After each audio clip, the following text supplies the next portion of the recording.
and impeachments a development that would be disastrous for the nation as a whole. Professor Turley, is that advice being followed by House Democrats in this case? Not on this schedule. The one thing, if you look at, I laid out the 3 impeachments, the one thing that comes out of those impeachments in terms of what bipartisan support occurred is that impeachments require a certain period of saturation and maturation. That is, the public has to catch up. I'm not prejudging what your record would show, but if you rush this impeachment, you're going to leave half the country behind. And certainly that's not what the framers wanted. You have to give the time to build a record. This isn't an impulse buy item. You're trying to remove a duly elected president of the United States, and that takes time, it takes work. Professor Turley, would you agree that the evidence compiled to date by House Democrats during these current impeachment proceedings fails to meet the standard of clear and convincing evidence? I do, by a considerable measure.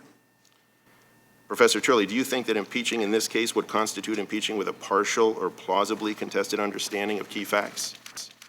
I think that that's clear because this is one of the thinnest records ever to go forward on impeachment. I mean, the Johnson record, once again, we can debate because that was the 4th attempt at an impeachment. But this is certainly the thinnest of a modern record. If you take a look at the size of the record of Clinton and Nixon, they were massive in comparison to this, which is almost wafer thin in comparison.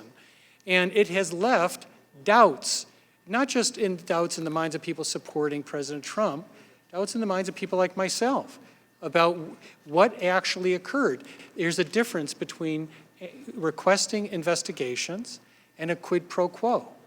You need to stick the landing on the quid pro quo. You need to get the evidence to support it.